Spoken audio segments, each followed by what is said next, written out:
प्रस्तुत पंक्ति जयशंकर प्रसाद द्वारा रचित कामायनी की श्रद्धा और मनु नामक शीर्षक से लिया गया है।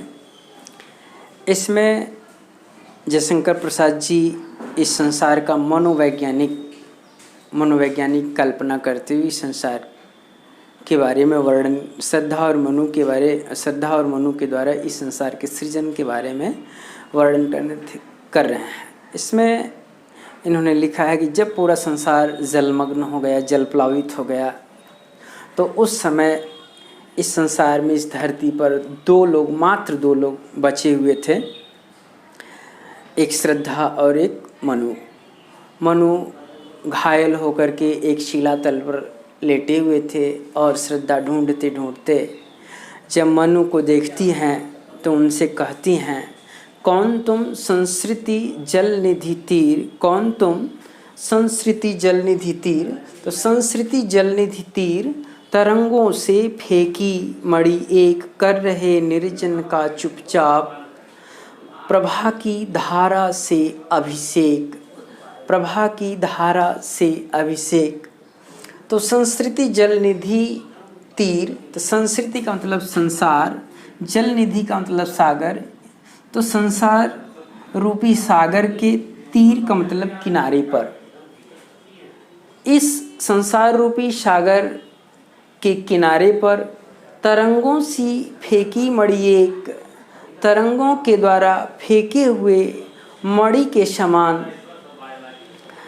के समान कर रहे निर्जन का चुपचाप प्रभा की धारा से अभिषेक। इस निर्जन, इस सुनसान प्रकृति का तुम अपनी शोभा रूपी धारा से इसे शोभायमान करने वाले, इस सुंदरता से स्नान, अपने सौंदर्य से इसकी स्नान कराने वाले तुम कौन हो, तुम कौन हो, ऐसा जो है श्रद्धा मनु से पूछती हैं। फिर आगे कहती हैं, उनको देखकर मनु के इस आलस्य से ग्रसित और शांत स्वभाव को देखकर फिर कहती हैं, मधुर विश्रांत और एकांत, मधुर विश्रांत और एकांत जगत का सुलझा हुआ रहस्य।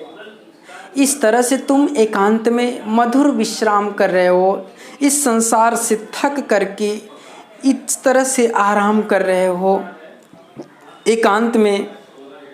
इसे देख करके तो ऐसा लगता है मानो जगत का सुलझा हुआ रहस्य।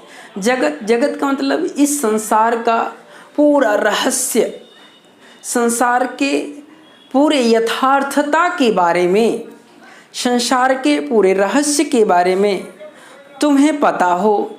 इस तरह से तुम यहाँ आराम से इस शिलातल पर निद्रा के वशीभूत होकर के तुम सोए हुए हो।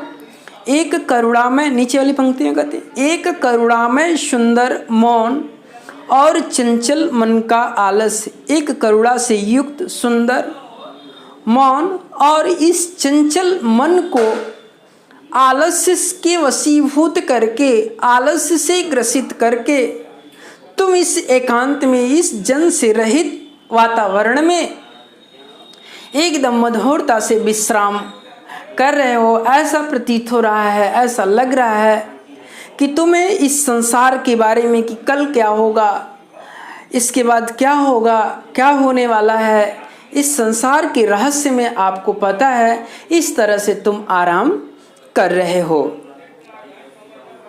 सुना यह मनु ने मधु गुंजार।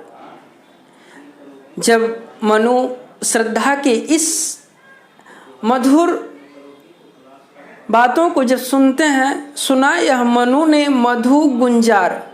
मधु गुंजार जैसे कोई भ्रमर पुष्प पर क्या कर रहा हो, मड़राते हुए गुनगुना रहा हो।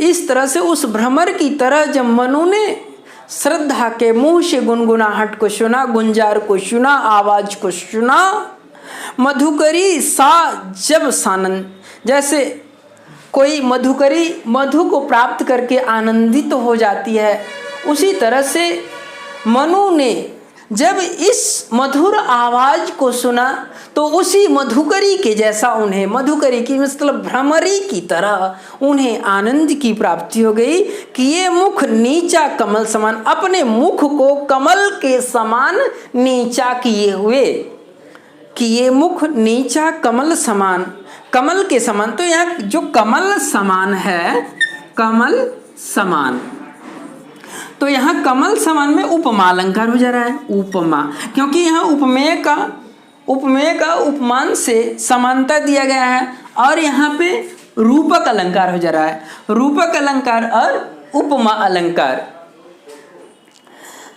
तो कि ये मुख नीचा कमल समान, कमल के समान अपने मुख को नीचा किए हुए हों, जैसे प्रथम कवि का ज्यों सुंदर छंद, जैसे श्रद्धा के मुख से जो स्वर निकल रहे थे वह स्वर ऐसा प्रतीत हो रहा था जैसे प्रथम कवि का ज्यों सुंदर छंद, जैसे सर्वश्रेष्ठ आदि कवि वाल्मीकि जी के मुख से निकला हुआ वह सुंदर छंद हो, उसी तरह से उस शब्द को, उनके जो है मधुर आवाज को उनके मुख से जो है मनु सुनते हैं कि ये मुख नीचा कमल समान, प्रथम कवि का ज्यों सुंदर छंद, जैसे प्रथम कवि के मुख से निकला हुआ सुंदर छंद हो, उसी तरह के आवाज को वो श्रद्धा के मुख से जो है सुनते हैं।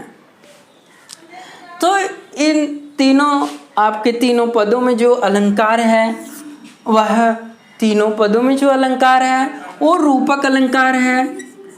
अलंकार इसमें जो है वह रूपक अलंकार, उपमा अलंकार।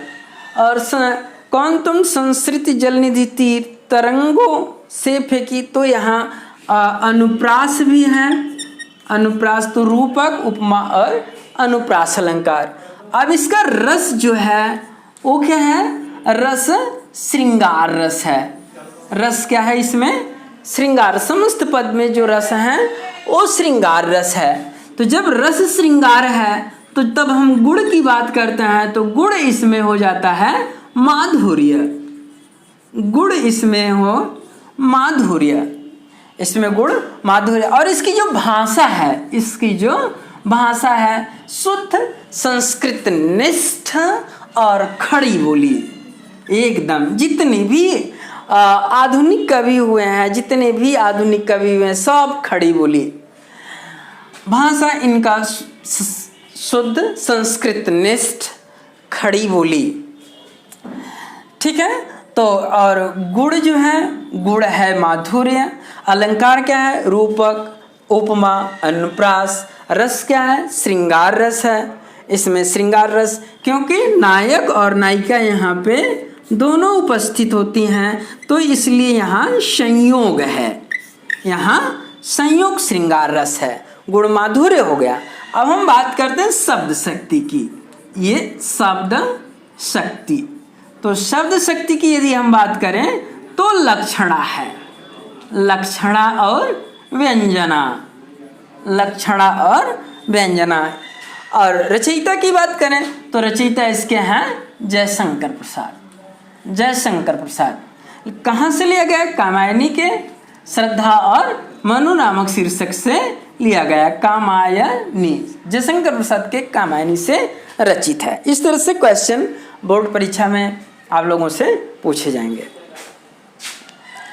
ठीक है। तो हमने समस्त जो 3 पद हैं, कौन तुम संस्कृति जलनिधि तीर तरंगों से फेंकी मणि एक, कर रहे निर्जन का चुपचाप प्रभा की धारा से अभिषेक, मधुर विश्रांत और एकांत जगत का सुलझा हुआ रस, ऐसा लगता है संसार का तुम्हें रहस्य। जैसे योगी जन को संसार के बारे में, भविष्य के बारे में पता रहता है और वो आराम से अपनी साधना में लिप्त रहते हैं, उसी तरह से तुम एकदम आलस्य से के वशीभूत होकर के तुम सोए हुए हो, ऐसा लगता है कि तुम्हें संसार का पूरा रहस्य पता है। इस तरह की बातों को जब श्रद्धा के मुख से जब मनु सुनते हैं तो उन्हें लगता है कि कोई भ्रमर, जिस तरह से भ्रमर किसी पुष्प के रस को प्राप्त करके आनंदित हो जाता है, उसी तरह से उस मधुर आवाज को सुन करके वो आनंदित हो। सुना यह मधु ने मधु गुंजार, मधुकरी का सा, जब अब मधुकरी का सा तो यहाँ उपमा है, तो मधुकरी के जैसा उन्हें आनंद प्राप्त हो जाता है।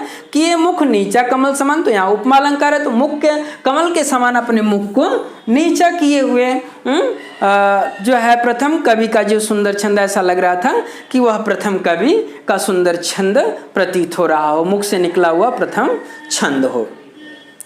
तो समस्त पदों का हमने आपको बता दिया। यदि समस्या होता है तो फिर आप कमेंट करके हमें भेजें।